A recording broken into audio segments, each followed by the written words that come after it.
A man's trembling hands carve a desperate warning into stone.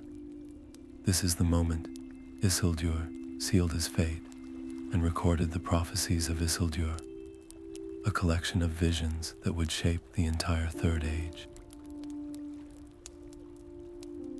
He knew a terrible darkness was coming, and his only goal was to ensure this truth survived, even if it cost him his sanity and his name.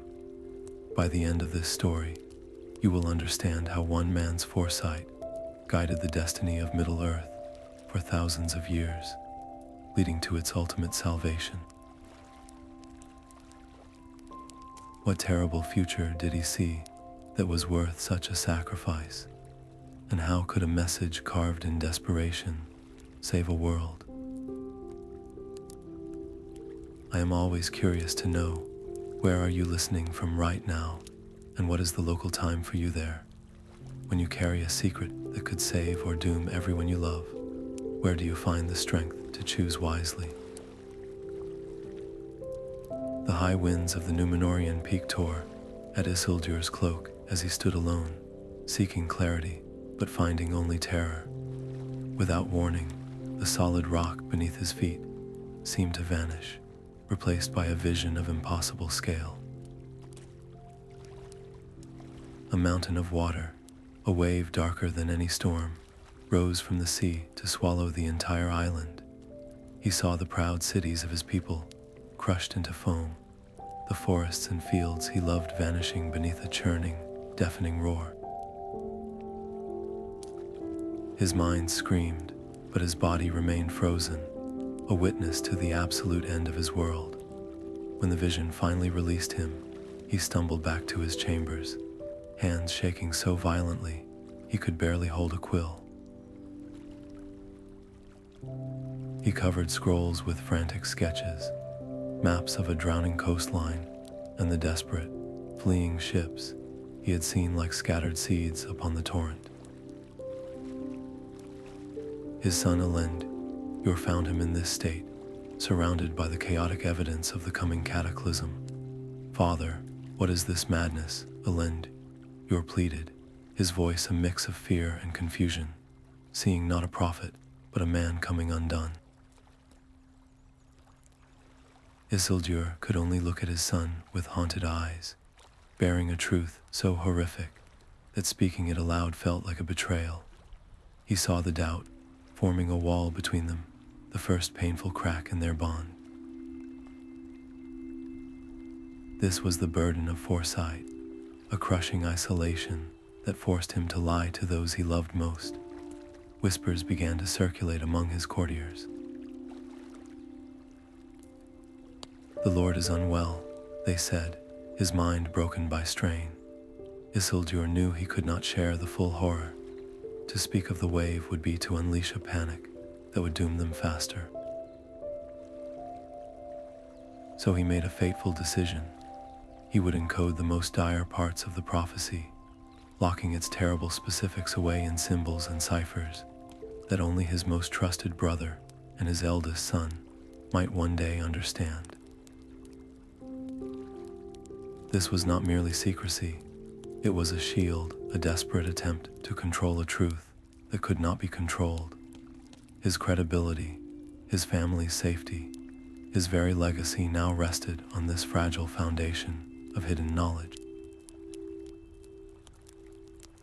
The future was no longer a mystery. It was a confirmed apocalypse, and he alone held the map to its timing. As the ink dried on that first encoded scroll, a sharp knock echoed at his door. A messenger, breathless and pale, delivered a summons from the king. The political storm, it seemed, was already beginning to gather. The polished marble of the royal court felt like a cage. King Ar-Pharazôn sat upon his golden throne, his expression a mask of indulgent curiosity that did not reach his eyes. Isildur stood before him, the weight of his hidden knowledge a physical pressure in his chest. He spoke carefully, choosing each word as if navigating a field of hidden snares. He warned of the spiritual decay that came from turning to the darkness of Morgoth, of the pride that could blind a nation to its own peril. He spoke of the fragility of even the greatest kingdoms, his voice steady, while his soul screamed the truth of the coming wave. The king listened, then leaned forward with a cold smile. "You speak of shadows and decay, Isildur, but I see only strength," he declared, his voice ringing through the hall. "You bring us whispers of fear when we have only known power." The courtiers who had once respected Isildur now looked away or nodded in agreement with their sovereign.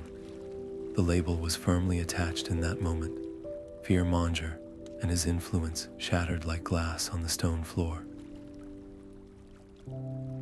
His closest allies now crossed the square to avoid him, their loyalty outweighed by the threat of the king's disfavor.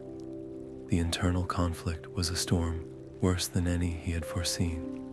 Knowing the cataclysm was inevitable, yet being utterly powerless to rally anyone to stop it. He was a man watching a house burn, his warnings mistaken for madness by those sleeping inside. That night, he made the decision that would define his legacy. He would not wait for the king's mercy, which would not come. He ordered his family and his most loyal followers to gather their most precious belongings, the scrolls of lore and the seedlings of the white tree. They would withdraw from the capital, an act that was not merely a retreat, but a silent rebellion. By turning his back on the seat of power, he was branded a traitor in all but name. The stakes were no longer about his credibility, but about the very survival of his bloodline and the fragile hope they carried. Under the cover of a moonless night, he stood on a secluded dock, overseeing the loading of his ships. The air was cold, the only sounds the lapping of dark water and the hushed commands of his men. His eyes again and again were drawn to the western horizon, to the exact point where the sea met the sky, the place where his vision of annihilation had begun. He was not just leaving a city, he was racing against a doom he alone could see coming. The storm was a living beast, intent on tearing their ships apart. Waves like black mountains slammed against the hull, and the wind screamed with a voice that promised oblivion. Isildur clung to the rail, his knuckles white, his mind a battlefield of fear and failing hope. They were lost utterly and completely in this endless, churning chaos. Just as despair threatened to claim him, the world shifted. The roaring wind faded into a profound silence, and before him, the storm clouds parted. There, on a distant shore bathed in impossible sunlight, stood a single, magnificent tree. Its bark was white as pearl, and its leaves shimmered with a light that seemed to come from within, a beacon of impossible peace. He felt its presence not as a sight, but as a command in his soul, a clear and certain direction. The vision vanished as quickly as it came, the storm's fury crashing back over him. But the image of the tree was burned into his mind, a fixed point in the raging dark. He turned to the terrified helmsman, his own voice cutting through the gale with an authority that surprised even him.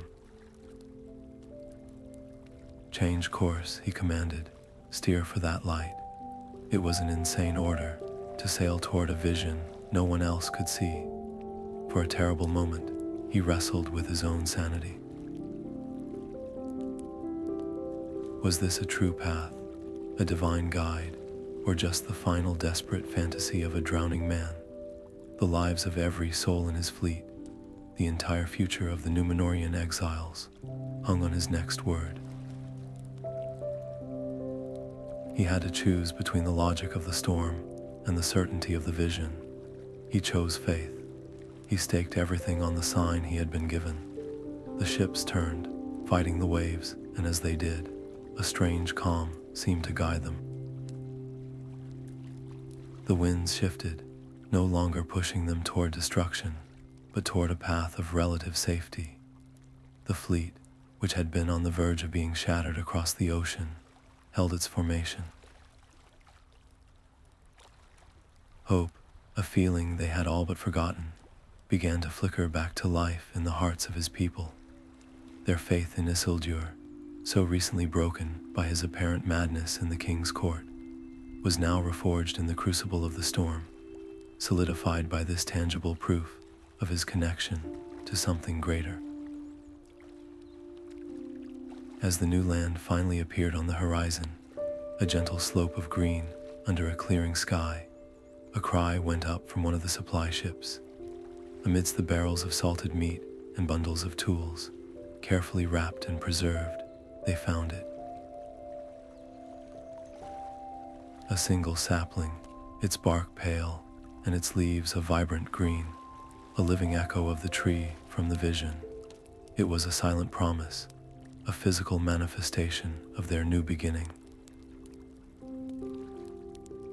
The white tree had guided them, and now it would take root in their new home. The soil of the new land was cool and rich beneath Isildur's hands as he knelt to plant the sapling.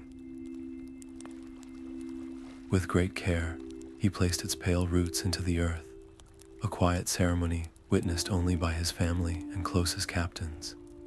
This simple act was the true beginning of the Kingdom of Arnor, a realm founded not on conquest, but on a promise seen in a vision. He built its first laws around the very wisdom that had saved them, weaving the lessons of Númenor's pride and fall into the fabric of their new society. His people saw a wise king establishing order, but Isildur carried a far heavier burden.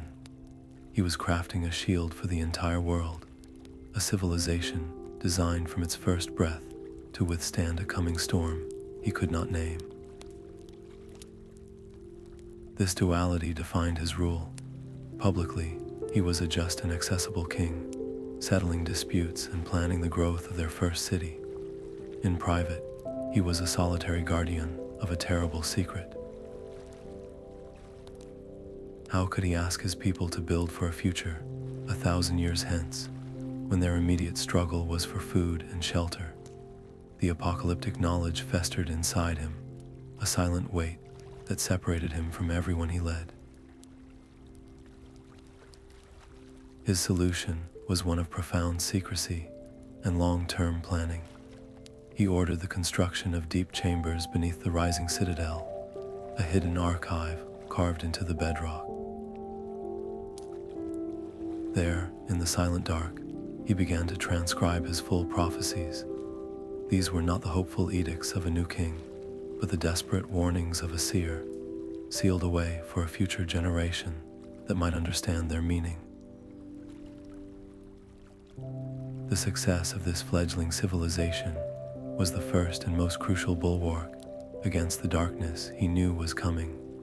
The first winter tested their resolve with a bitter ferocity. The winds howled down from the northern mountains, a cold that seeped into the stoutest timber and the bravest heart. It was during the deepest part of this freeze that his scouts returned, their faces grim. They spoke not of wolves or natural beasts, but of shadows that moved with purpose high in the snow-filled passes. Tall, silent figures were seen watching the flickering lights of the fledgling settlement, vanishing when approached. The land was not empty. His kingdom was not alone. The old enemies, drawn by the scent of this new bastion of order, were already stirring in the darkness, watching and waiting. The crisp mountain air carried the scent of pine, a clean scent that promised peace. Isildur stood on a high ridge, looking east over the borders of his new kingdom, Arnor. For a moment, the world was still. Then the vision seized him. The sky over the distant, jagged peaks of Mordor did not darken with cloud. but with a palpable shadow, a wave of pure malice that rolled westward. He saw the dark tower, not as a ruin, but as a living fortress, its pinnacle burning with a fierce red light. Below it, in countless teeming ranks, an army was being forged from fire and shadow. He felt the return of a will he had hoped was broken forever. Sauron was no longer a whispered fear. He was a rising power. The vision broke, leaving him gasping, his hands gripping the cold stone of the ridge. There was no time for contemplation. He turned to his captains, his voice a low, urgent command. "Fortify the western passes," he ordered. "Double the watch and raise the signal fires. Every stone, every man must be turned to our defense." He then called for his swiftest riders, dispatching them south to Gondor with a message for his brother, Elendil. The message was deliberately cryptic, a series of coded phrases only they would understand. It spoke of a shadow lengthening and a fire rekindled in the land of ash. In the sun-drenched court of Osgiliath, Elendil unrolled the small scroll, his brow furrowing as he deciphered his brother's words. The cryptic warning was all he needed. He did not question the source or demand more proof. Trust in his brother's foresight was now the bedrock of their strategy. While Gondor continued its public works, building its great cities and roads, Elendil quietly initiated his own preparations. He commissioned hidden armories, strengthened the walls of Minas Anor, and began training a specialized corps of soldiers for a very specific kind of war, a war against the shadows his brother had seen. This created a coordinated, silent defense spanning the length of the continent, a secret pact between two kings who alone understood the true nature of the threat. Back in Arnor, the strain of this hidden war began to show. Isildur faced a terrible conflict. His people saw a land at peace, their first harvest successful, their homes secure. Yet their king was demanding more labor for fortifications in distant mountains, more taxes to fund the smithing of weapons that were then stored away in deep caves. Whispers of discontent started to circulate. Why was their king hoarding resources, preparing for a phantom enemy while their own granaries were not yet full? The kingdom's young economy groaned under the weight of a threat it could not see. Isildur knew he could not bear this burden alone. The isolation was a poison, and the practical need for allies was overwhelming. He made a monumental decision, one that broke his own rule of absolute secrecy. He would journey to the elven kingdom of Lindon. He rode west with a small escort, not as a king to a neighboring ruler, but as a supplicant seeking wisdom. In the quiet, leaf-dappled halls of the Elves, he stood before their lord. He did not reveal the full horror of the drowning of Númenor or the specifics of the Great Wave. But he spoke of the shadow in the east, of a dark power gathering its strength once more. He shared just enough of his prophetic sight to convey the utter certainty of the danger. The elven lord, whose memory stretched back thousands of years, listened with a grave and understanding silence. He recognized the ring of truth in Isildur's weary voice. This decision to trust another, to expand his circle of trust beyond his own blood, was a pivotal moment. It transformed a solitary vigil into a nascent alliance.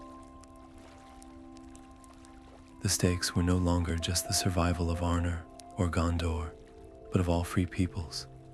The narrative escalated from a king guarding his borders to a leader rallying the first fragile coalition, against a confirmed and active evil.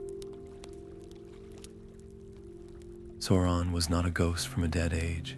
He was a present and growing threat. Moved by Isildur's warning and his clear desperation, the elven smiths of Lindon did not hesitate. That very night, their ancient forges, cold for many years, bloomed with a new, fierce light. They began their work, not on swords or spears, but on artifacts of a more subtle power. They crafted stones that could see over great distances and cloaks that could hide a traveler from unfriendly eyes, their hammers ringing through the night in a harmonious, determined rhythm. The rhythmic clang of elven hammers was a strange music to Isildur's ears. He stood not as an observer, but as a participant in the forge, his own hands covered in soot. In the center of their work lay a single, milky shard, all that remained of a great seeing stone from drowned Númenor. His role was not to shape the metal or chant the spells, but to pour his own fractured visions into the molten silver being woven around the crystal. Each time he focused his mind on the chaotic images, a sharp, needle-like pain would lance through his temples, a price paid for every fleeting scene of future battles or shifting alliances he offered to the artifact. The orb that slowly took form was beautiful, a sphere of silver and smoke that seemed to hold a captured twilight within, but it was a treacherous beauty. The first time he tried to use it alone in his chamber, the orb did not bring clarity. It brought a deluge.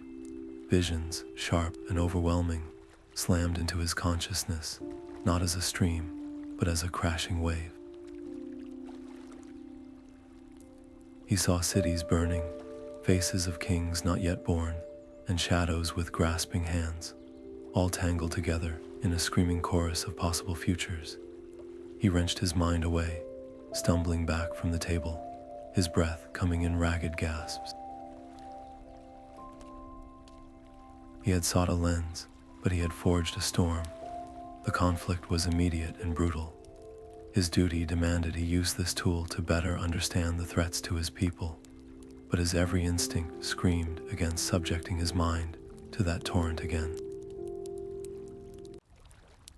He feared not just the pain, but the very real possibility that one of these sessions could shatter his sanity, leaving him a babbling husk, useless to the very kingdom he was trying to protect. He made a solemn decision then, sealing it with an oath. This orb would never be a common tool for any seer or advisor. Its use would be restricted to his own direct bloodline, and only to an heir who had proven both a pure heart and an unbreakable will. He was creating a sacred, perilous duty, a lineage of guardians cursed with the burden of his sight. The orb was no longer just a key to prophecy, it was a new vulnerability. If it were ever stolen, if it fell into the hands of an enemy, or even a well-intentioned but weak-minded soul, it could unravel everything. The enemy could see their defenses, anticipate their alliances, and twist the very gift meant to save the world into a weapon for its doom. After one such session that left him trembling and drenched in a cold sweat, he took up his stylus. His hand, though unsteady, carved a new series of symbols into a stone tablet. Among the familiar warnings of shadow and flame, he recorded a new, perplexing vision. It was not of a vast army or a cataclysmic event, but of a single, simple object, a band of gold.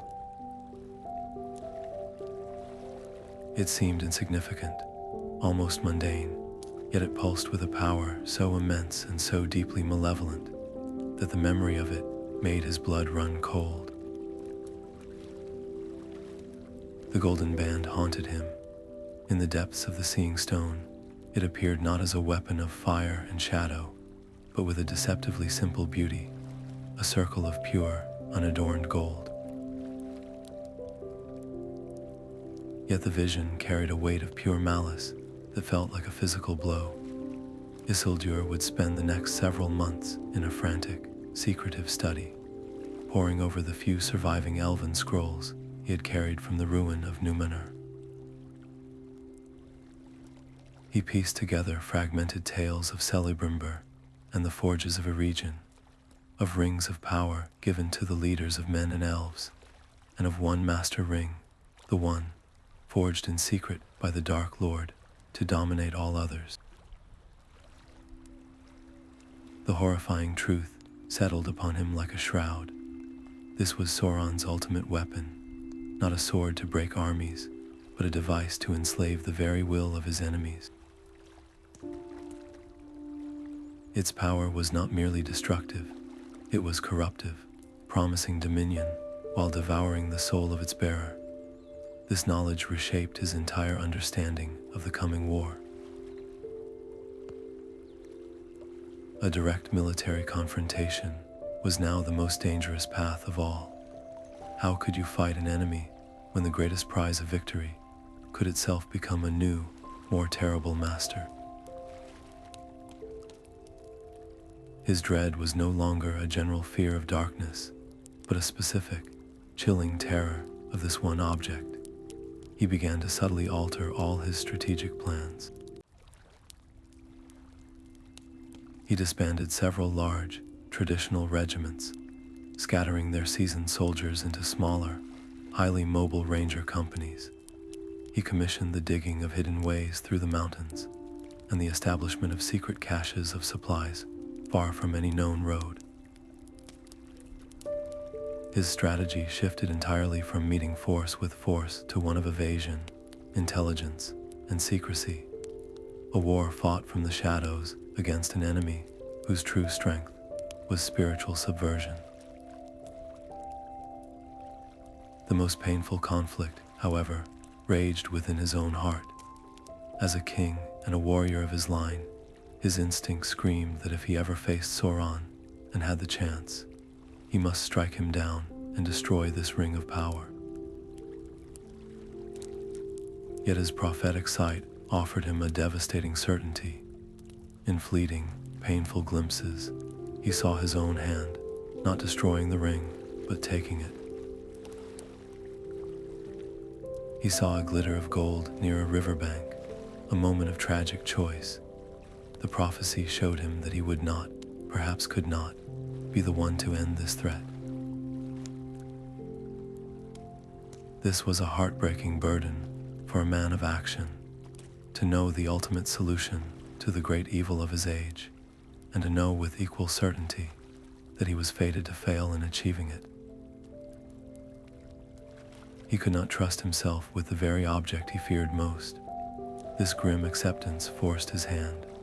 One evening, with a hand steadied by resolve rather than hope, he took up his chisel. Alongside the warnings of the great wave and the rising shadow, he carved a new, crucial line onto his primary stone tablet. He wrote of the ring's nature, that it would endure when its master seemed to fall, and of its enduring lure, a whisper of power that would call to the hearts of the great. He was planting a seed of warning for a future he would not live to see, a final act of guidance from a king who knew his own legacy would be flawed. The entire fate of Middle-earth was now explicitly tied to the destiny of this one small object. The prophecy was no longer a general warning of a dark age. It had become a precise and desperate race against time and the corrupting influence of absolute power. This terrifying revelation left him with no other choice. He had to speak with those whose wisdom predated the forging of the rings themselves. He ordered his horse prepared for a long journey, not to a fortress of men, but to the High Elven Council, to seek their ancient counsel on matters of doom, power, and the rings that bound both. The air in the Elven Council chamber was thick with the scent of aged wood, and a tension that felt centuries old. Isildur stood before the gathered lords, Elrond and Gil-galad, their faces etched with the wisdom of ages. He did not speak of his visions of the wave or the fall of Númenor. Instead, he laid out his terrifying research on the One Ring, describing its power to enslave the will and corrupt the soul. We cannot fight this enemy by seeking to master his weapon, he argued, his voice low but fervent. Victory will not come from claiming the ring, but from ensuring no one ever does. He pleaded for a unified strategy, focused on breaking Sauron's military power, while resisting the ultimate temptation the ring represented. The council, moved by his clarity and the grave evidence he presented, agreed. The last alliance of elves and men was forged that day, a pact to confront the shadow in the east with a combined strength not seen since the elder days. Yet, as the terms were sealed, a cold shadow of disagreement settled over the gathering. The elven lords believed that should the ring ever be captured, it must be taken to the fires of Mount Doom and unmade. Isildur, bound by his own terrible foresight, knew this was the ideal path, but he also knew with a sickening certainty that it was a path fate would not allow. He could not explain his prophetic dread without sounding like he was already making excuses for a future failure. This unspoken conflict created a fragile crack in their new alliance, a seed of doubt that would one day bear bitter fruit. The external conflict was a monumental task of logistics and diplomacy, uniting the proud, scattered kingdoms of men with the ancient and wary elven realms was like trying to weave a rope from sand and mist. Every decision, from supply routes to battle formations, was a negotiation. Internally, Isildur waged a quieter, more desperate war. He had seen glimpses of the great battles to come, the fields soaked in blood, and he knew this grand alliance, for all its strength, would not be the end. It was a necessary, bloody step, but the final victory would belong to someone else, in a far future he would not live to see. To lead his people into a war, knowing it would not achieve the ultimate goal, was a torment that chipped away at his soul each day. Yet, as a king, his duty was clear. He set his prophetic dread aside, locking it away in a deep chamber of his heart, and vowed to fight with every ounce of his strength. This decision, to act with courage in the face of a known, tragic outcome, is the very definition of his heroism. He chose the path of sacrifice, not the path of certain victory. With the armies mustering and the banners of a dozen kingdoms beginning their march toward Mordor, Isildur made one final preparation. He called his youngest son, Elendil, still a boy, to his private chambers. He placed into his hands a heavy, locked chest. Inside were the encoded stone tablets and scrolls containing his full prophecies. "You will not ride with me to war," he told his son, his voice gentle but firm. "Your battle is here. Your duty is to protect this knowledge. Guard it with your life, and only pass it on when the time is right, to an heir who is both wise and strong." This was not just a father's wish to protect his child. It was the act of a prophet securing his legacy. He was entrusting the future's only map to the one member of his family who would be safely away from the coming carnage, ensuring that even if he and his elder sons fell, the warnings would survive. As he rode out at the head of his army, the weight of the coming war on his shoulders, his final glance back was not at his capital, but toward the citadel where his youngest son now guarded a secret more precious than any crown. The plain of Dagorlad was a churning sea of mud and blood. Isildur fought at the vanguard, his sword a blur, but his true weapon was the fractured glimpses of the immediate future. He would see a volley of black arrows arcing toward a company of elven archers a moment before they were loosed, shouting a warning that saved dozens. He would sense a flanking maneuver of orcs through the choking smoke, redirecting a line of dwarven axemen to plug the gap just in time. His prescience made him a pivot point on which the battle turned, and his name became a rallying cry, a beacon of hope amid the carnage. Yet each act of foresight was a lash against his own mind, draining him not just of physical strength, but of the very will to go on. The greatest horror was not the chaos around him, but the grim certainty within.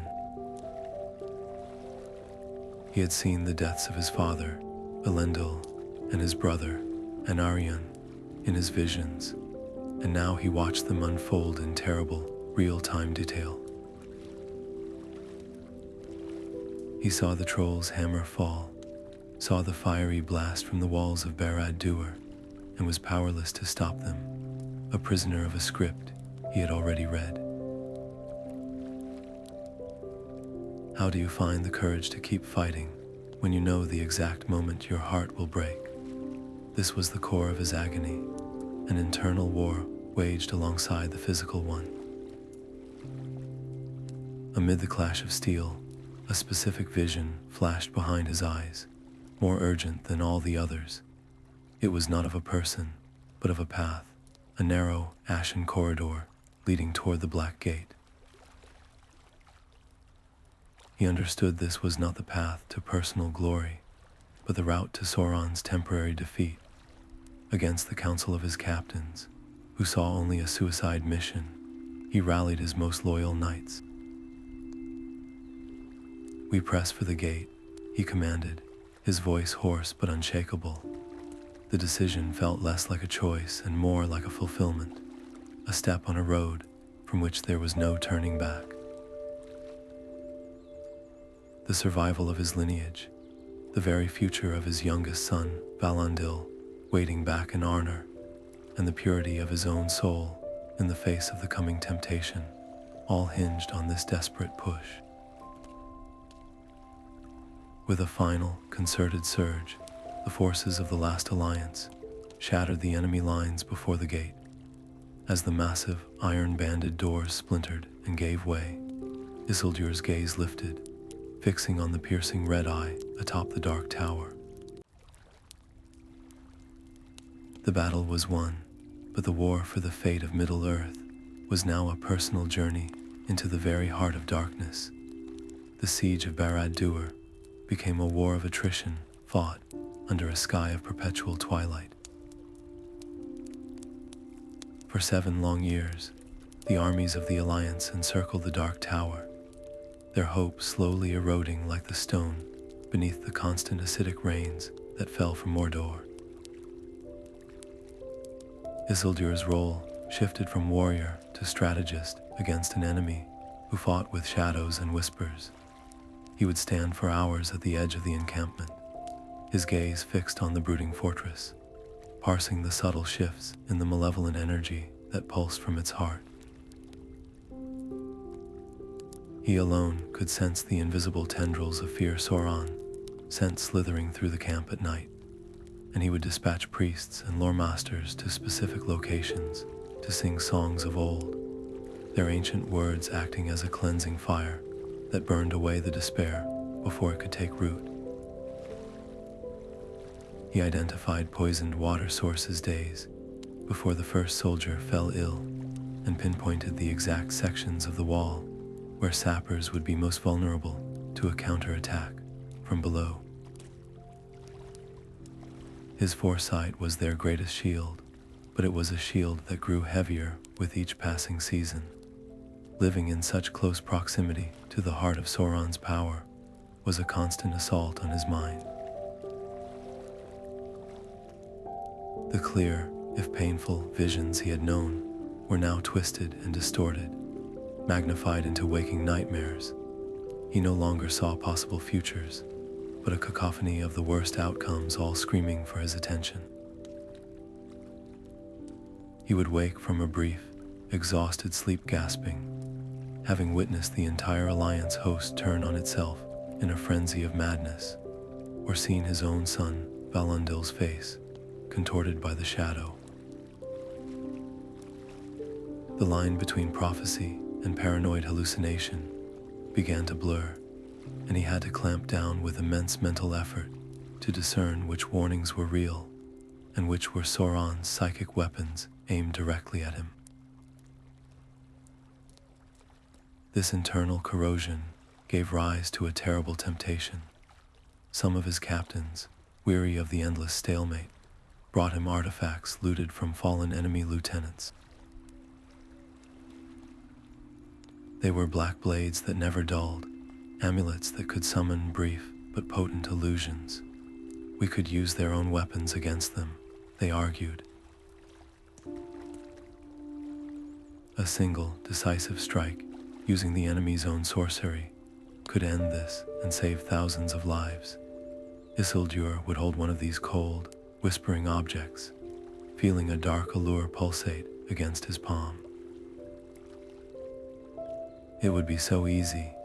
His visions showed him the brutal efficiency of such an act, a path to a quicker, bloodier victory. But his deeper sight, the core of his principle, also showed him the cost.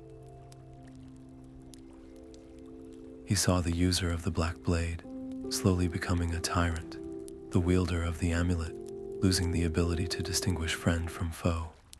He saw the moral victory slipping away even as the military one was won. With a grimace of revulsion, he would cast the artifacts into the deepest forge pits to be melted down. "We are not here to become him," he would tell his men, his voice hollow with exhaustion. "To use this power is to lose ourselves, and then his victory is complete, no matter who holds this field." The cost of this purity was measured in the graves that multiplied on the plateau outside the Black Gate, and in the deep lines of fatigue on the faces of the elven lords. The Alliance was being bled white, its strength and its spirit slowly ground down by the relentless, draining presence of the enemy. The stake was nothing less than the end of Sauron's physical reign, but with every passing year, that goal seemed more like a mirage.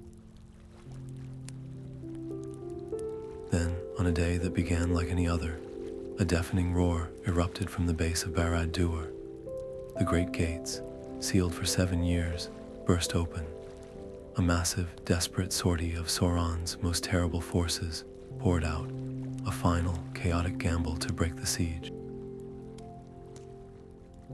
In the midst of the screaming confusion and the clash of steel, Isildur felt a cold certainty settle in his chest.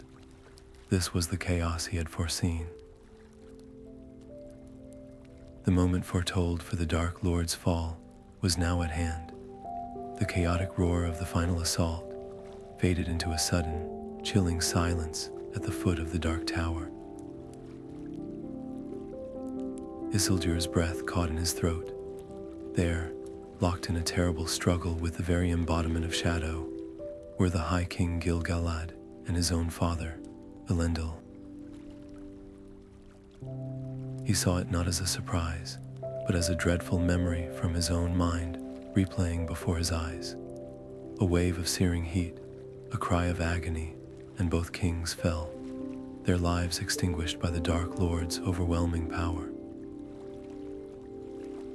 Sauron stood triumphant, a colossal figure of flame and terror, his victory seeming absolute.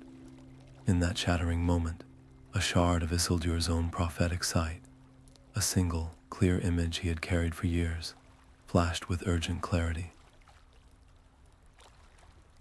He did not hesitate. His hand closed around the hilt of his father's broken sword, Narsil, its blade gleaming like a sliver of lost hope on the blood-soaked ground. He surged forward, not with a warrior's rage, but with the grim precision of a man fulfilling a destiny he had long feared. With a desperate, upward sweep of the shattered blade, he cut the one ring from Sauron's hand. A shockwave of pure force exploded outwards, not of sound, but of silence. Sauron's towering form wavered, his triumphant roar becoming a silent scream as his power unraveled. His spirit, stripped of its physical anchor, fled into the shadows, a defeated wisp of malice. The war was over.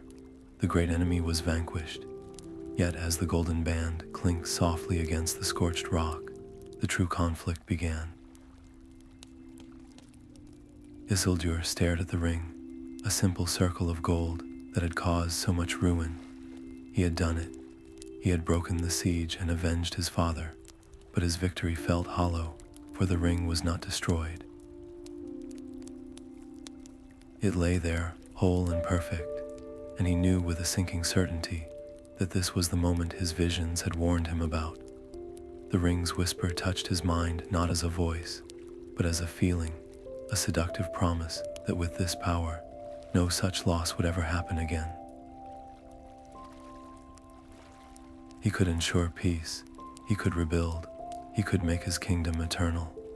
His prophetic wisdom, which had always been a shield, now felt like a distant, feeble echo against the ring's immediate and intoxicating song.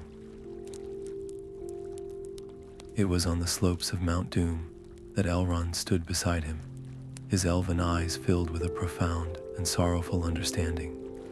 He urged Isildur to cast the ring into the fires from which it was forged, to end the threat forever. But Isildur, his heart raw with the fresh grief of his father's death, turned away. This was not mere treasure, he argued. This was weregild, a blood price owed to him and his house for the murder of his father. To destroy it would be to dishonor Elendil's sacrifice, to let his death be for nothing.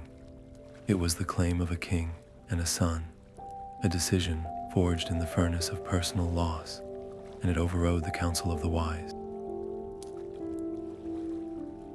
He believed in that moment that his will was strong enough, that his royal lineage and his own foresight could master the ring's influence. He could use it for good. He could control it. The fate of the entire Third Age now narrowed to this one point, resting on the finger of a grieving king. The war against Sauron was won, but the war for the soul of Middle-earth had simply changed its battlefield, moving from the plains of Dagorlad to the inner landscape of Isildur's mind. As the battered army began its long march north, a march that should have been triumphant, but was instead shrouded in a somber quiet, Isildur took the ring. He did not slip it onto his finger, a final act of caution born from his fractured visions. Instead, he placed it on a heavy chain around his neck. He felt its physical weight against his chest, a cold, heavy presence, and with every step away from the mountain of fire, he felt its other, more terrible weight growing inside him, a whisper that was slowly becoming a part of his own thoughts. The cold waters of the Anduin whispered secrets he could no longer decipher. Isildur sat alone in his tent, the milky orb cradled in his hands, its surface swirling with a light that seemed to suck the warmth from the air around him. He sought one last glimpse of hope, a path through the growing shadow in his mind. Instead, the vision struck with the force of a physical blow. He saw the reeds of the Gladden fields, the glint of orcish steel in the fading light, and his own body falling, the heavy chain around his neck snapping as a golden circle tumbled into the murky river water, lost. He saw the deaths of his 3 eldest sons, cut down beside him. The knowledge did not arrive as a possibility, but as a memory of something that had not yet happened, a fixed and unchangeable point in time. When the vision released him, he was on his knees, the orb rolling away into the corner of the tent, forgotten. A profound and chilling futility settled in his bones. For years, his foresight had been a tool, a weapon to shield his people. Now, it felt like a prison. The terror was not of death itself, but of the powerlessness that came with this certain foreknowledge. Was every choice he had ever made just a step on a path, leading directly to this muddy riverbank? Was his free will nothing but an illusion, a story he told himself while marching toward a preordained end? This was the ultimate internal conflict, a war between his will to live and the crushing weight of a prophecy he believed he could not escape. His decision, when it came, was not one of strategy, but of resigned acceptance. If this was his fate, he would meet it without dragging more of his loyal men to their graves. He called his captain to him, his voice unnervingly calm. He ordered the main escort, his most seasoned guards, to ride ahead with all speed to Arnor. He claimed a need for a smaller, faster party to follow. It was a lie, a final act of kingly protection for the soldiers who had served him so faithfully. He would face the ambush with only his 3 eldest sons at his side, a tragic, familial procession to a known doom. The personal stake was no longer his kingdom, but the very meaning of his legacy. Would he be remembered as the king who broke Sauron, or the one who failed to destroy the ring and doomed the world to centuries of shadow? The escalation was now a countdown in his own heart, each moment bringing him closer to the moment he had already witnessed. As the main column of riders disappeared northward, the camp fell into an eerie silence. With a hand that trembled not from fear, but from a deep, sorrowful resolve, Isildur took up a fresh piece of parchment. He wrote a final, hurried addition to his prophecies, a stark record of the vision he had just endured. He described the loss of the ring in the Gladden River, sealing the scroll with his personal seal. He then gave it to his last trusted courier, a young man whose loyalty was beyond question. "Your mission is not to Arnor," he instructed, his voice low and urgent. "Ride for Rivendell, find Elrond, give this to him, and tell him I remembered his counsel." It was an admission of his failure, a final attempt to pass the burden to the one person he believed might still have the wisdom to bear it. As the courier vanished into the twilight, the first guttural war cries echoed from the tree line. The reeds began to tremble, and Isildur drew his sword, stepping forward to meet the future he had already seen. The first arrow took his eldest son in the throat. There was no shock, only a cold, hollow confirmation in Isildur's heart as he watched him fall. The reeds erupted with orcs, their guttural cries filling the twilight air, just as he had seen. He fought with a terrible, preordained fury, his sword moving with a precision born of despair, each stroke a denial of the fate he knew was coming. When his second son was dragged down under a swarm of crude blades, and his third fell protecting his back, a desperate, primal instinct took over. His mind, fractured by grief and the ring's incessant whisper, seized on one final, flawed hope. He fumbled for the chain around his neck, slipping the golden band onto his finger. The world melted away into a realm of shifting, shadowy grays. The cacophony of battle became distant, muffled. For a single, soaring moment, he believed he had cheated the vision. He was invisible, free to slip through the enemy lines and escape. But the ring did not grant escape. It only amplified isolation. In this shadow world, the orcs did not become blind to him. Instead, Their senses shifted. They could no longer see the King of Men, but they could feel the intense, malevolent presence of the Master's Ring, a beacon of dark power they were instinctively drawn to. They did not swing at empty air. They converged on the void where he stood, their attacks guided by the very artifact he had used to hide. It was a perfect, cruel betrayal. The ring had not saved him. It had made him a target. An arrow, fired not at a man, but at the center of a chilling emptiness, found its mark. He stumbled, the world snapping back into brutal, colorful focus as the pain lanced through his shoulder. The ring slipped from his finger as he fell, the cold water of the Anduin soaking his cloak. In that final, gasping moment, lying in the mud, surrounded by the bodies of his sons, the internal conflict that had raged for decades simply ceased. There was no more struggle, no more temptation. He saw the totality of his failure, not as a surprise, but as an accepted truth. His visions had been a map, and he had walked every step. His hand, slick with blood and river water, closed not around the golden band, glinting nearby, but around the leather scroll case at his belt. With the last of his strength, he did not cling to the power that had doomed him. He hurled the case, containing his final prophecy and admission of failure, into the deeper, faster current of the river. It was a decision for preservation over power, a final act of guidance for a future he would never see.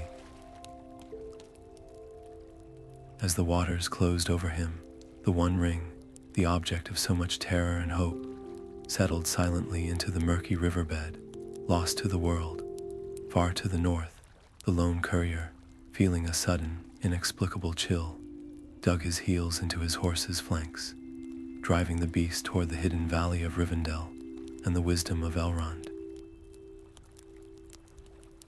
The courier's horse collapsed at the ford, its heart giving out just as the hidden valley opened before them. The man himself stumbled forward on foot, his tunic stained dark with blood and river mud, clutching the leather case as if it were his own soul.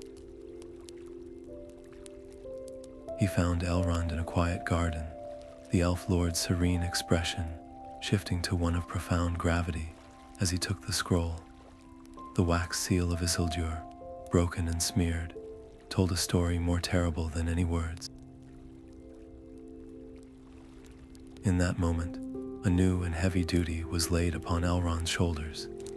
He was no longer just a herald or a commander. He was now the guardian of a doomed king's last testament, the sole keeper of a mapped and certain darkness. His first decision was one of immediate protection. He sent his swiftest riders north to Arnor, not with the tragic news of the king's fall, but with orders to secure the throne for the boy Elendil, Isildur's only surviving son. The external conflict was a race against chaos, to ensure the North Kingdom did not shatter into warring fragments before its rightful ruler came of age. But the deeper, more enduring conflict was now internal, burning within Elrond's own mind. He read Isildur's final, frantic script, the confession of the ring's loss and the grim forecast of its long shadow. How does one carry such a burden, to know the outline of tragedies to come, yet be forbidden from speaking them aloud to prevent the very panic Isildur had feared? Elrond chose a path of immense secrecy. He would not hide the knowledge, but he would veil it, revealing fragments only to those who had been prepared by experience and wisdom to understand them. He became a mentor whose guidance was often cryptic, whose warnings seemed to come from an impossibly deep well of foresight. This was not deception, but a profound respect for the corrosive power of the truth he held. The stake was no longer a single battle, or even a kingdom. It was the preservation of hope itself. If the full, despairing weight of Isildur's prophecies were known, would any leader have the courage to stand against the growing shadows in Mirkwood, or the cold whispers from Angmar? The long, silent watch had begun, a vigil that would last for ages. In the deepest archives of Rivendell, the scrolls were locked away in a chest of fragrant cedar wood, their secrets sleeping like seeds in winter, waiting for the right season and the appointed hands to bring them to life. The cedar chest remained locked in Rivendell, but its shadow stretched north to the young king in Annúminas. Elendil, barely more than a boy wearing a crown too heavy for his years, received a single, sealed letter from the hand of Lord Elrond. It contained no grand prophecies of drowning kingdoms or lost rings of power. Instead, his father's words, encoded in a simple family cipher, spoke only of vigilance. It warned of the fragility of peace and the endless duty of their bloodline to stand watch while others slept. For Elendil, this was his entire inheritance of foresight, a single, haunting note from a symphony of doom he could not hear. He grew into a ruler defined by a caution that some of his advisors found perplexing. Why did a king, reigning over a land of plenty and peace, insist on investing so heavily in the remote watchtowers of the Weather Hills, or in the scouts who patrolled the empty lands near the Misty Mountains?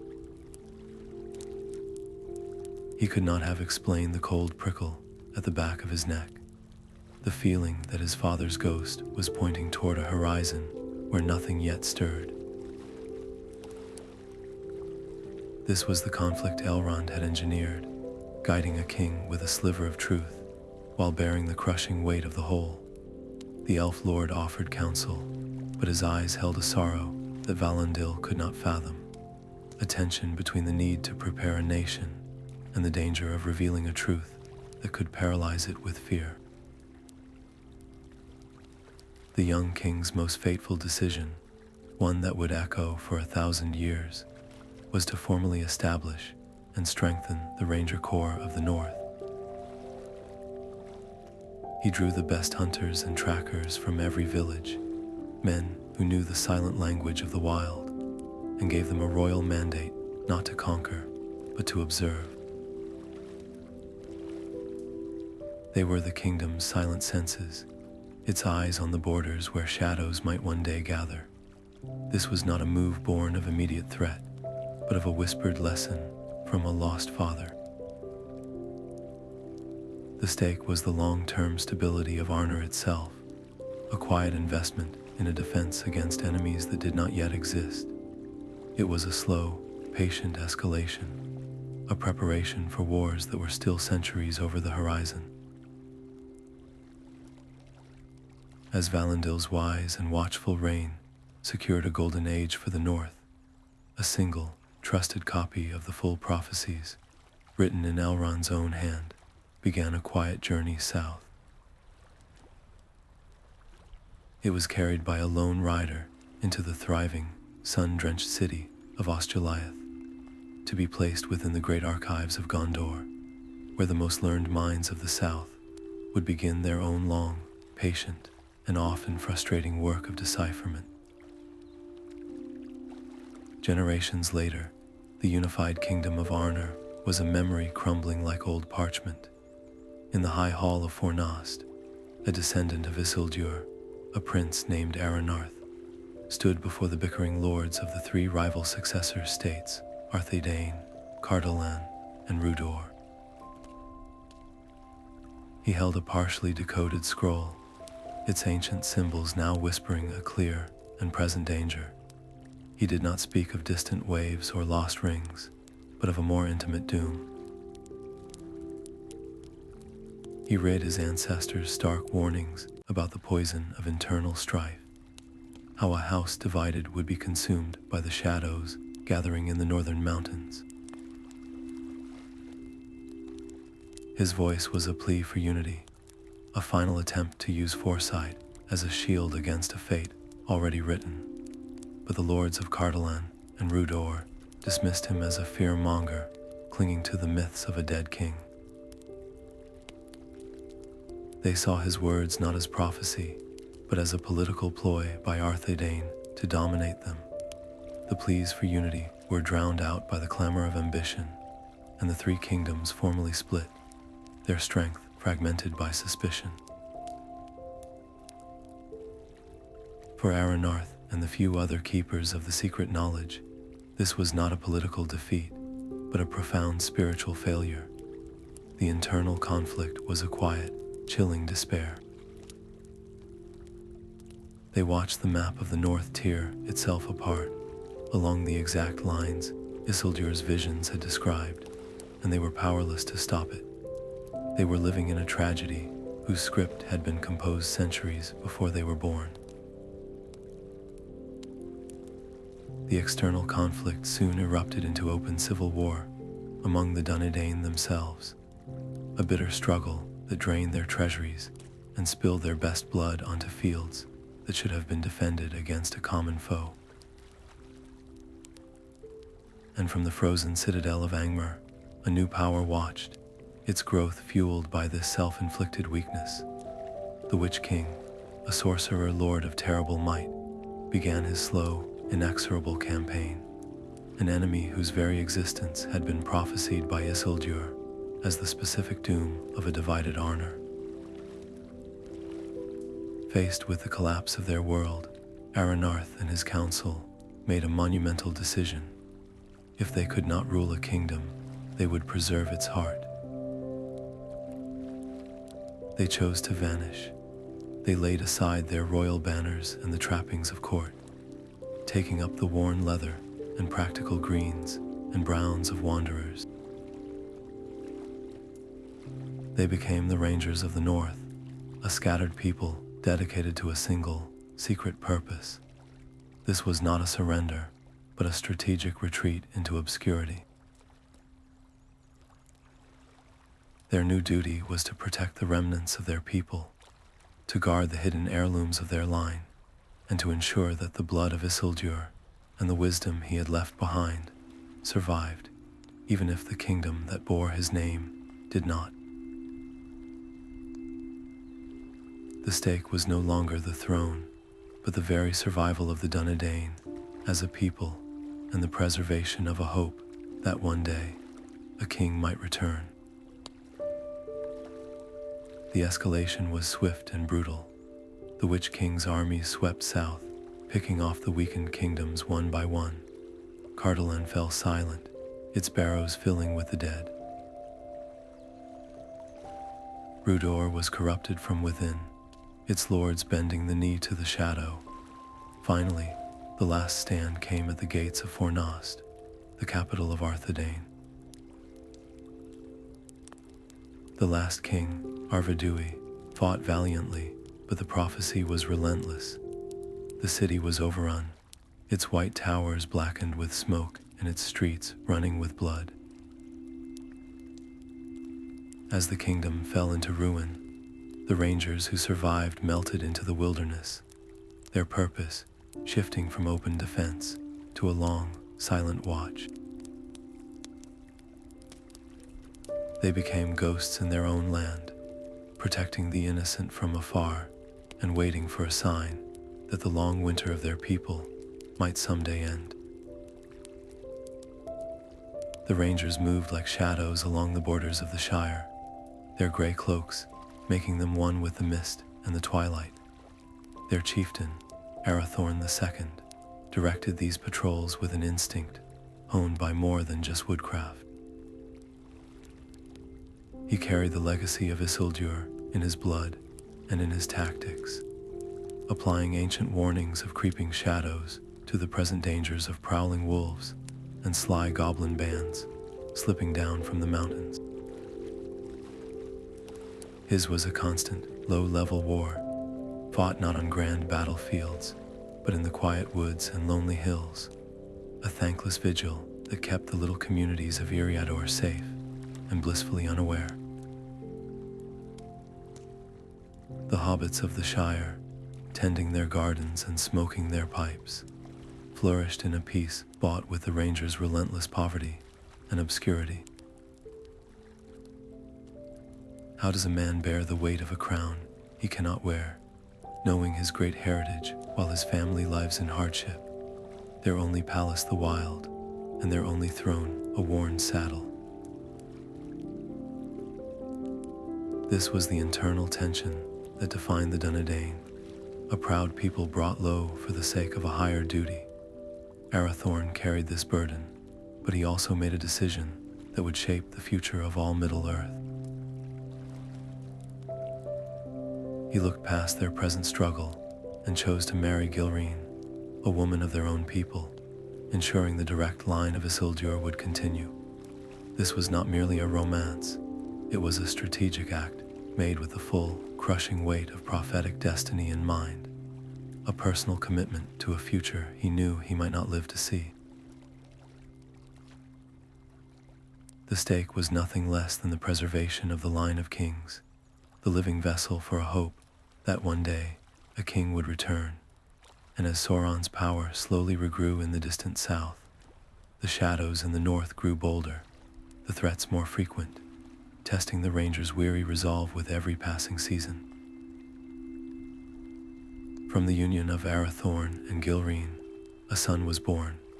When the child was brought to the hidden valley, Elrond, seeing the signs of a great destiny written in the stars and in the ancient scrolls, gave him a name of prophecy, a name that held the strength of a king and the hope of the world. He named him Aragorn. The air in Elrond's study was cool and still, smelling of old parchment and polished wood. Aragorn stood before the Elf Lord, a young man who believed he knew his own story, only to have it rewritten in a single, staggering moment. Elrond spoke not of a simple heritage, but of a throne, a sword, and a doom. He revealed the name Aragorn, son of Arathorn, Isildur's heir, the last hope of the Dunedain. Then, with a gravity that filled the room, he presented the relics of that lineage. First came the shards of Narsil, the very blade that had cut the ring from Sauron, its broken steel a silent testament to a victory that was also a failure. Then, more potent still, came the translated Prophecies of Isildur. These were not dusty legends, but a living map of the shadows gathering in his own time, a direct warning from his own blood about the ring's enduring power and the return of the Dark Lord. The weight of centuries settled upon his shoulders in an instant. His life of quiet training was over. He was no longer a ward of Rivendell, but a king without a kingdom, a man tasked with a war his ancestor had foreseen but could not finish. This new knowledge created a painful rift in his heart. He looked at Arwen Undomiel, Elrond's daughter, and saw the love they shared now threatened by the immense burden he had to bear. How could he ask her to bind her immortal life to a mortal's fate, defined by struggle and near certain peril? The prophecies spoke of a long, desperate road with no guarantee of a crown at its end, only the unyielding duty to confront the darkness. The internal conflict was a storm. He felt the fear of inadequacy, the terror that he might fail as Isildur had failed, that his love would be just another sacrifice to a destiny he never chose. Yet within that fear, a resolve was forged. He would not hide from this calling. He made the decision to leave the safety and comfort of Rivendell, to venture into the wild lands and learn their ways not as a scholar, but as a guardian. He would become a ranger, like his father before him, and meet the growing shadow on its own terms. He took up the ranger's garb, a practical uniform of worn leather and muted greens, and with it, he took a new name for the wider world. Strider, under this identity, He began his great journeys, traveling the length and breadth of Eriador. The words of Isildur's prophecies were his constant guide, a lens through which he interpreted the signs of the world. A strange darkness in a forest, a whisper of a forgotten name in a Bree-land tavern, the trail of orcs where none had been seen for an age. Each of these was no longer a random event, but a confirmation of the ancient warnings. The narrative escalation was now complete. The carved stone prophecies were no longer a historical curiosity. They were the operational manual for a living hero, actively shaping the defense of the free peoples. Aragorn's personal stake was everything, his future with Arwen and his very life, balanced against the hope of his entire lineage. As the man called Strider walked into the wilderness, the long watch of Isildur's heirs entered its final, most active phase. The Council of Elrond was a storm of conflicting voices, a chorus of ancient fears and desperate strategies. Elves argued for secrecy, dwarves for strength, and men for caution. But Aragorn stood and spoke with a quiet authority that cut through the clamor. He did not speak of his own ambitions, but of his ancestors' failure, of the prophecy that the ring would endure and call to the great.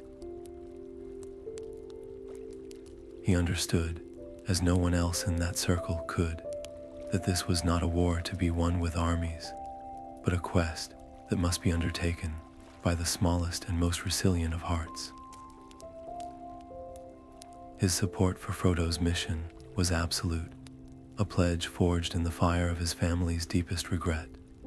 By placing his sword at the service of the ring-bearer, he was not merely offering protection, he was seeking redemption for a 1,000-year-old sin. This decision instantly solidified the fellowship, transforming a council of debate into a company of sworn companions. Yet from the very first step on the road south, a shadow walked beside him. Every time his eyes fell upon the chain around Frodo's neck, he felt the ghost of Isildur's temptation. The ring's whisper was a constant, subtle pressure at the edge of his mind, a siren song of power that promised he could be the king his people needed, if only he would reach out and take it.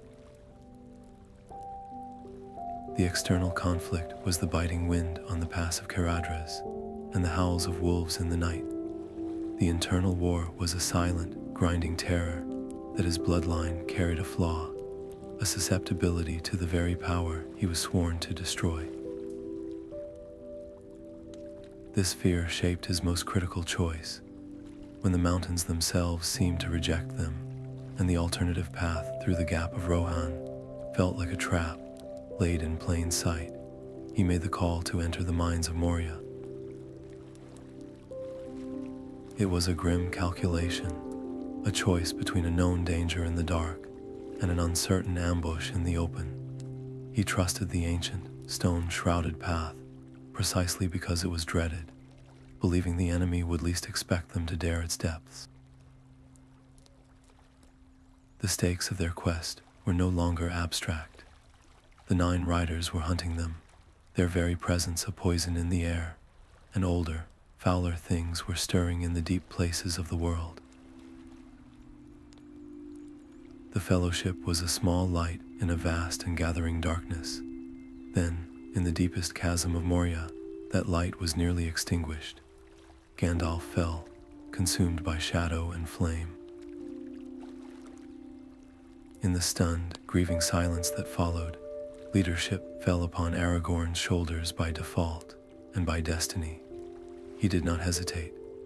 He gathered the broken-hearted company and led them out of the darkness, his own resolve forged anew in that moment of utter loss. The memory of Isildur, turning away from the cracks of doom, was a ghost he would not entertain. He would not fail. He would see this through, or he would fall in the attempt. The mountain's roots hid an entrance darker than any night, a cave mouth that seemed to swallow the very air. Aragorn stood before it, the words from Isildur's scrolls echoing in his mind. This was the paths of the dead, a last resort recorded by his ancestor for a moment of absolute despair. To walk this road was to gamble his life, his sanity, and the entire fate of the war on the truth of a prophecy centuries old. He drew a slow breath, the scent of cold stone and ancient dread filling his lungs, and then he stepped into the darkness. The air within was a physical weight, thick with the silence of broken oaths and the chill of a curse that had lingered for an age. The army of the dead was not a myth. It was a palpable presence, a gathering of shimmering, hateful shades that swarmed the caverns, their spectral forms feeding on the fear of the living. His companions, the ranger Halbarad and the sons of Elrond, gripped their swords, their faces pale. Aragorn's own heart hammered against his ribs, a frantic drum in the oppressive quiet. The internal conflict was a battle against primal terror. Could he truly command these lost souls? Was his faith in Isildur's ancient guidance nothing but a fool's hope? But as the spectral king of the Oathbreakers advanced, a shadow of immense malice, Aragorn did not retreat. He stood firm, and when he spoke, his voice did not quaver with the fear he felt. It rang with the authority of his bloodline. "I am Isildur's heir," he declared. "Fight for me, and I shall hold your oath fulfilled." The words were not a request, but a command from the one man on earth with the right to give it. The dead, bound by their ancient sin to the line of Elendil, had no choice but to listen. Their ghostly laughter turned to a groan of submission, and the haunted caverns began to empty as a tide of spirits followed him back into the world of light. This was the external proof of his kingship, a power that no impostor could ever wield. The victory at the port of Pelargir was not a battle, but a harvest. The army of the dead swept through the Corsair fleet like a green, chilling flame, their silent, intangible forms sowing a panic so absolute that the enemy soldiers threw themselves into the river to escape a foe they could not fight. Aragorn, standing on the deck of a captured ship, watched the terror unfold. He felt no triumph, only a profound unease. To wield such a weapon felt unclean, a necessary evil that threatened to stain the very kingdom he was fighting to save.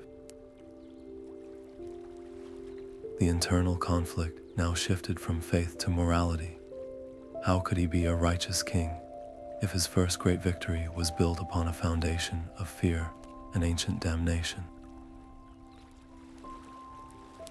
The prophecies had spoken of this moment, of a king who would break the cycle of the curse. As the last of the Corsairs fell and the skies over Pelargir cleared, he made his choice. He stood before the gathered host of the dead, their countless eyes fixed upon him, and he spoke the words of release. "Your oath is fulfilled. Go and be at peace." It was an act of mercy and of supreme justice, a decision that proved his wisdom went beyond military necessity. The great curse that had bound them for 3,000 years shattered like glass. A sound like a vast, collective sigh of relief filled the air, and the spectral army dissolved into a mist that was carried away on the wind, finally free.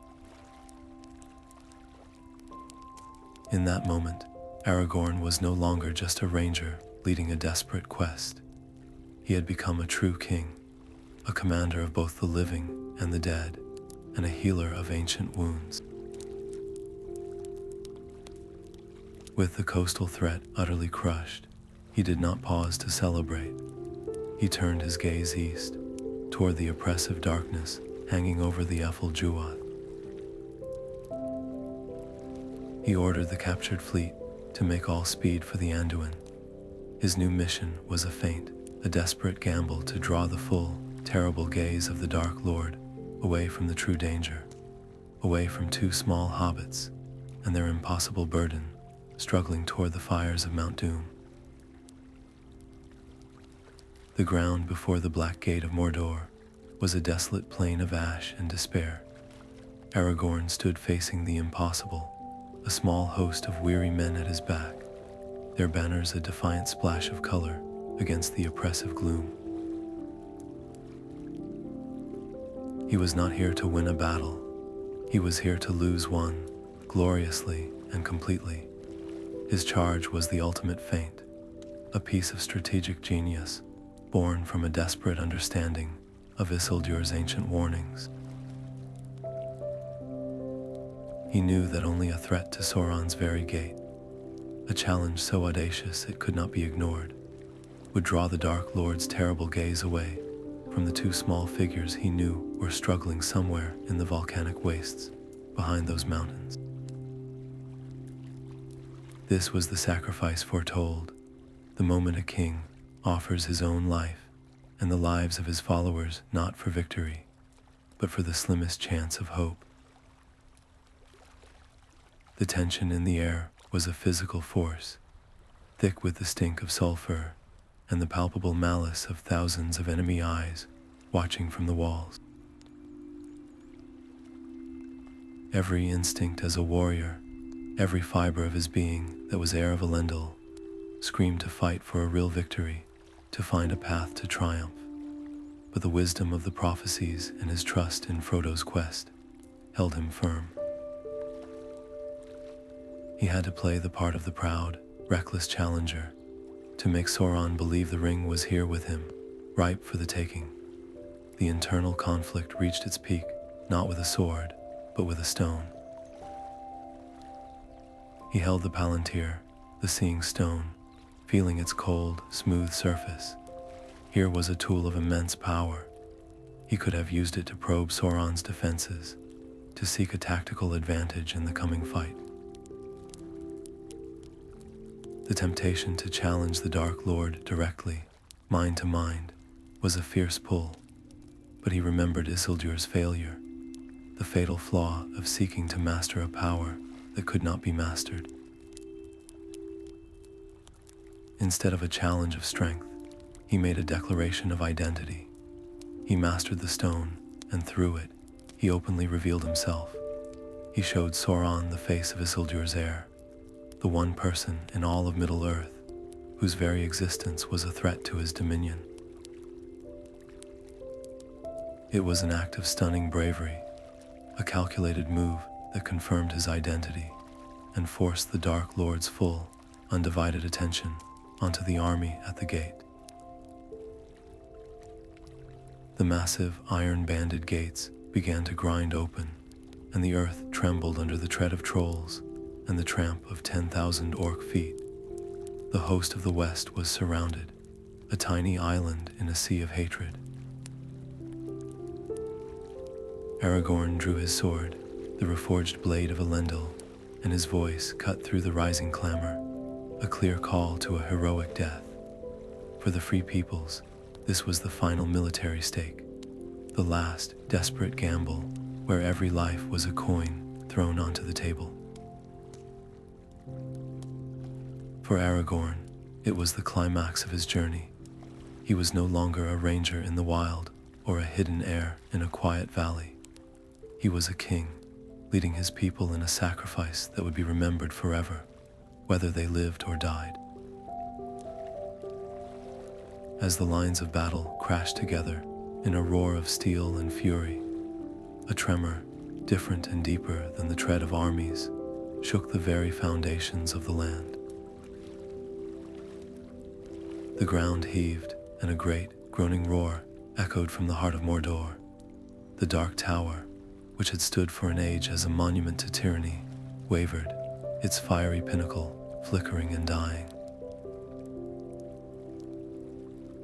The orc armies, which had been moments from crushing the last hope of the West, faltered. Their will, which was not their own, but an extension of Sauron's, shattered. Their formations broke into chaos, their weapons falling from suddenly limp hands as the power that drove them evaporated into nothing. The shadow that had lain over the land for so long began to lift, not slowly, but like a curtain being torn away. The long Third Age, whose every major turn had been foreseen and recorded by Isildur in his desperate carvings, had reached its prophesied turning point. The king had returned, the shadow was broken, and the world was made new. Sunlight streamed over the white city of Minas Tirith, washing its walls in a brilliant, clean light. On the high courtyard before the citadel, a silence fell over the vast crowd as Aragorn, son of Arathorn, knelt. The crown of the kings of Gondor was placed upon his head, and he rose as King Elessar of the reunited kingdom.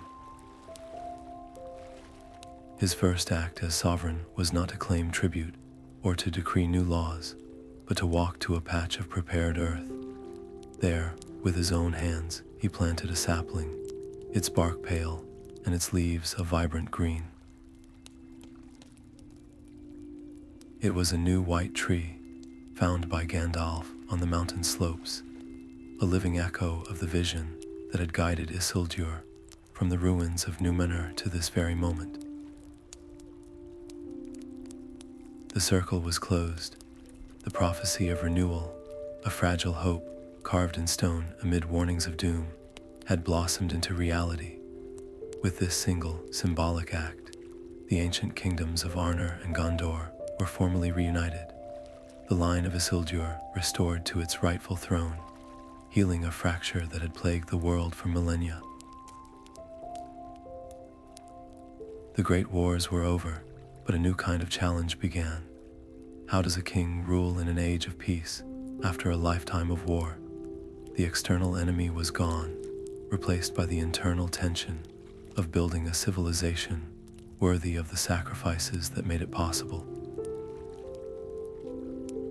Aragorn chose to lead with the wisdom his ancestor had learned through tragic failure.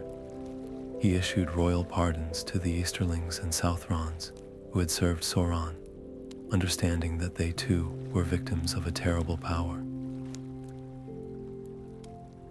He rebuilt bridges with the dwarves of the mountains and ensured the hobbits of the Shire would forever be under the protection and honor of the crown. These were not just political decisions, they were moral ones, inspired directly by the lessons of Isildur's isolation and the corrupting nature of unchecked dominion. The stake was the successful dawn of the Fourth Age, a new chapter for Middle-earth, founded not on fear, but on the hard-won wisdom of the past.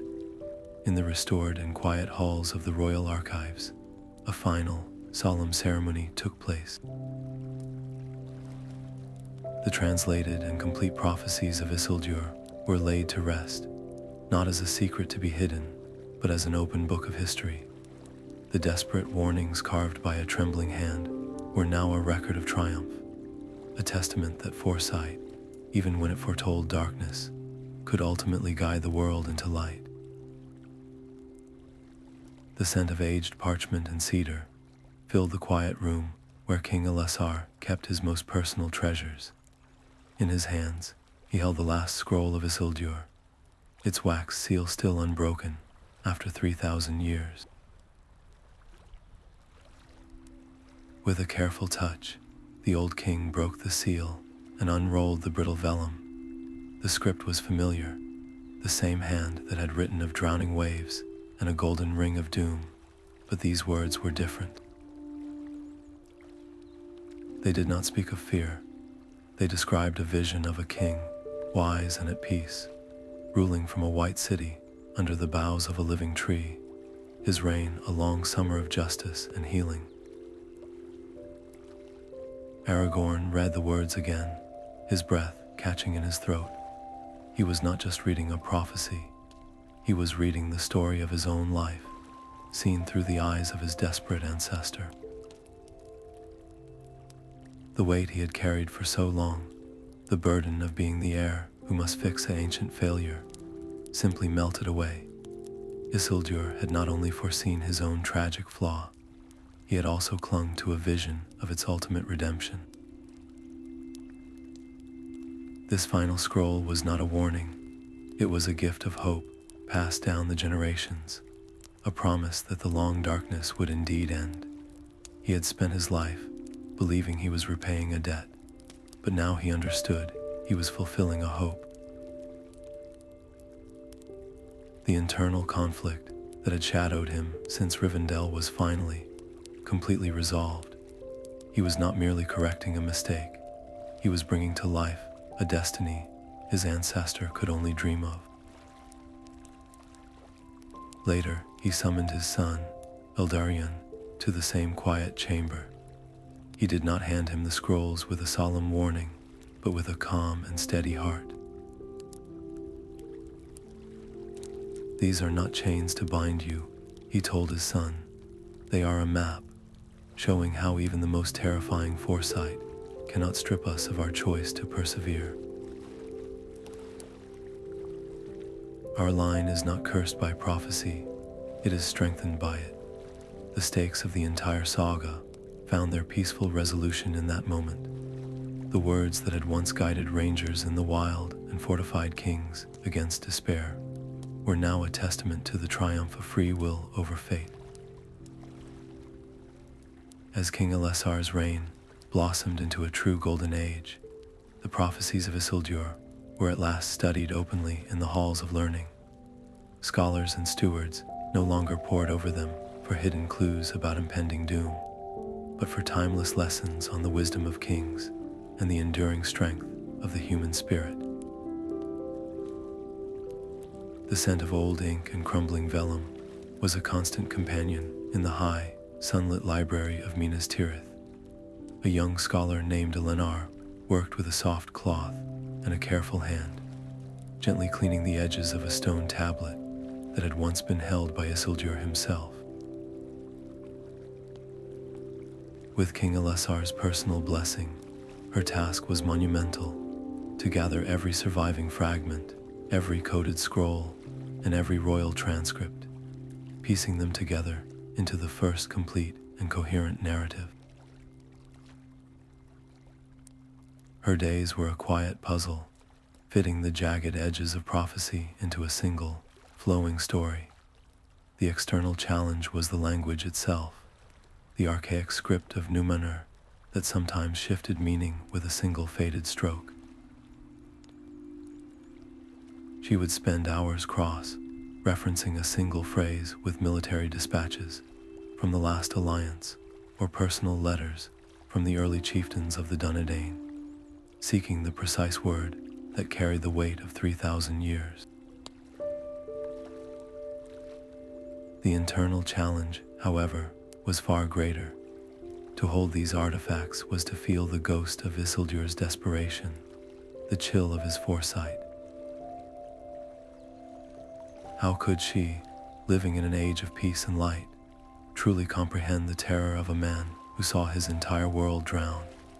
She felt a profound responsibility, not just to the words, but to the man behind them, fearing that a single misinterpretation could distort his legacy forever. This was not a dry academic exercise. It was an act of preservation for the soul of a kingdom. One evening, she came across Isildur's own account of his failure at the cracks of doom, the raw grief still palpable in the shaky script.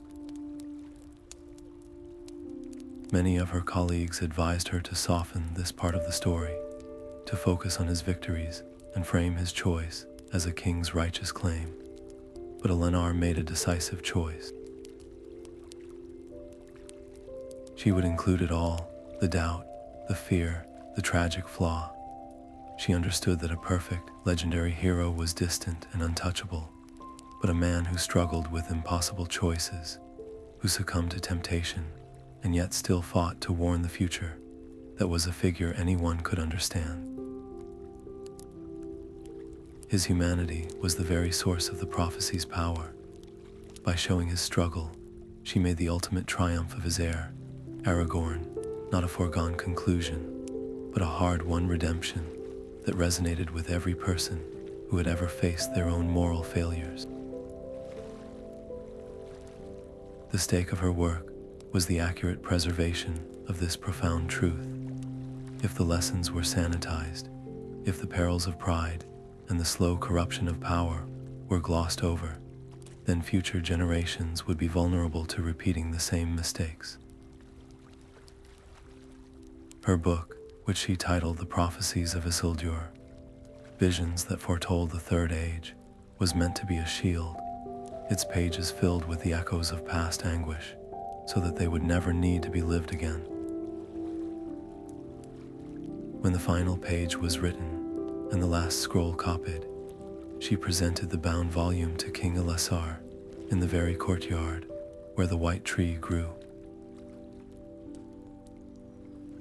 The old king took the book, its leather cover warm from the sun, and his eyes, which had seen so much war and wonder, grew soft. He saw in its careful pages not just a chronicle of his bloodline, but the enduring legacy of every choice, both wise and flawed, that had led to this moment of peace. It was a story that would now be told for ages to come, ensuring that the long watch of Isildur would never truly end. The scent of the white tree filled the courtyard, a clean, sweet perfume that seemed to carry the memory of ages. King Eldarion walked beneath its luminous boughs, their blossoms a cascade of white against the morning sky, as two provincial governors debated before him. Their voices were not raised in anger, but in the weary frustration of a border dispute over water rights and ancient grazing lands. Eldarion listened, not just to their words, but to the pattern beneath them, a rhythm of pride and fear his ancestor had mapped out long ago. He saw the shadow of a future where this small quarrel festered, where tariffs were imposed, and where young men from neighboring valleys might one day face each other with steel. He did not quote from the prophecies directly, but their wisdom was the lens through which he viewed the conflict. He spoke of shared resources as a common shield, not a prize to be won, and proposed a joint council of both provinces to manage the land together, turning a point of contention into a bond of mutual interest. The governors, disarmed by this unexpected solution, bowed their heads in agreement. The true victory was not in the judgment itself, but in the quiet efficiency with which it was reached, a testament to a ruling philosophy now so deeply ingrained that it could diffuse a spark before it ever found tinder. The great wars were memories, and the tension of the age had shifted to the diligent, daily work of nurturing peace. Later, in the quiet of the citadel, Eldarion made a decision that would echo his father's legacy. He summoned his scribes and gave a simple, profound command. He ordered crisp, clear copies of the Prophecies of Isildur to be made, not as a single, guarded tome, but as many. These copies would travel to every major library and scholarly hall across the reunited kingdom, from the bustling scriptoriums of Minas Tirith to the quiet archives of Númenor in the north. This was the final, logical step in the journey of that desperate knowledge.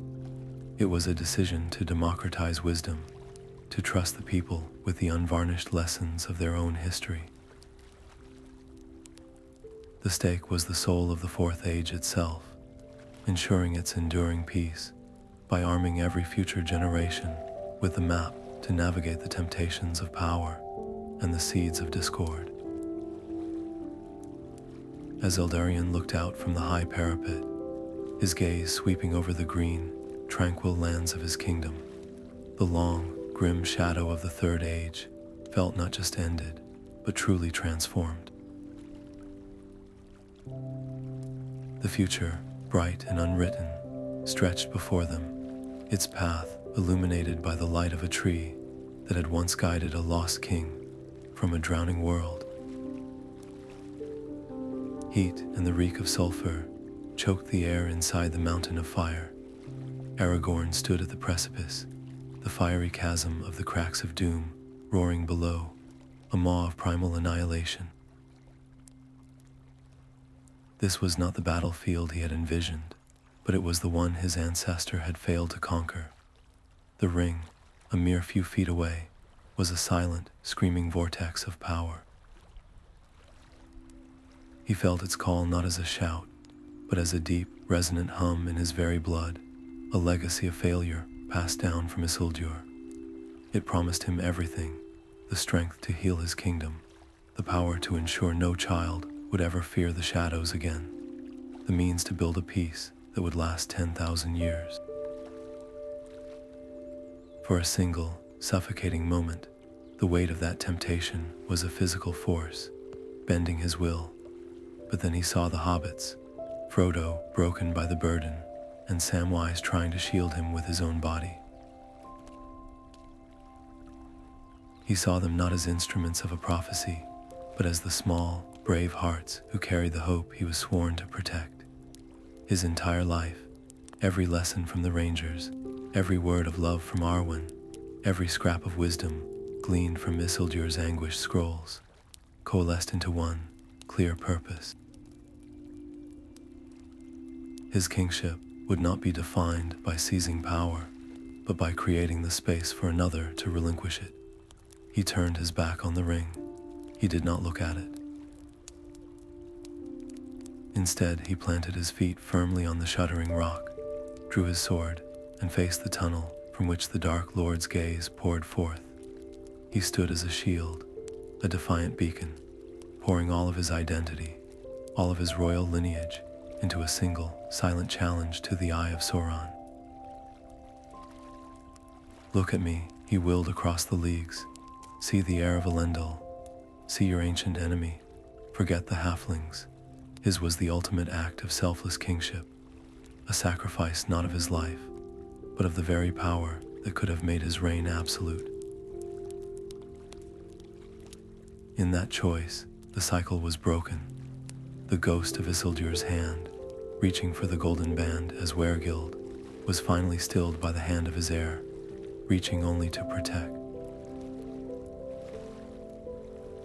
As the world tore itself apart in a cataclysm of light and sound, the true king did not flinch, his own fulfillment complete not in a crown, but in a refusal. The archives of Minas Tirith are quiet now, the stone tablets and fragile scrolls resting in their climate-controlled cases, no longer consulted for urgent warnings, but studied as foundational history. The dire predictions of cataclysm and shadow are footnotes in a story that ended in sunlight, their grim purpose fulfilled. Under King Elisar's long reign, the ancient wounds were methodically healed, the lands between Arnor and Gondor reconnected by safe roads and shared laws.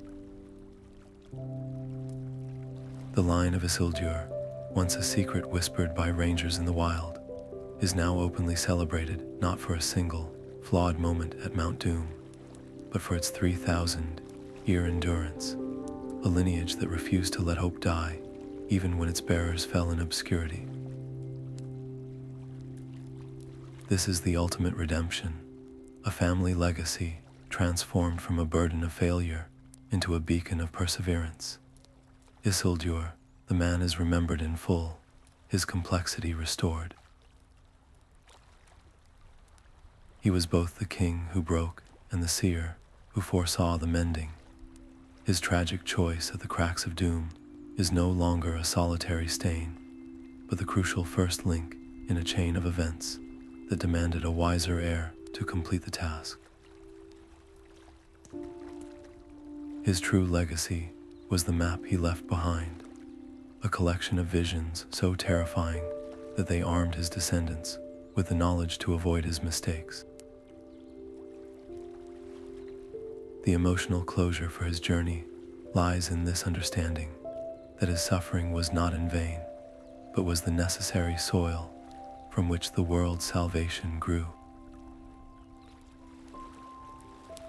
And in the courtyard of the kings, the white tree continues to bloom, its roots deep in the same stone that once bore the weight of a desperate man's carvings. It is a living symbol, season after season, that from the deepest prophecy and the most profound loss, hope, and renewal can eternally spring forth.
you.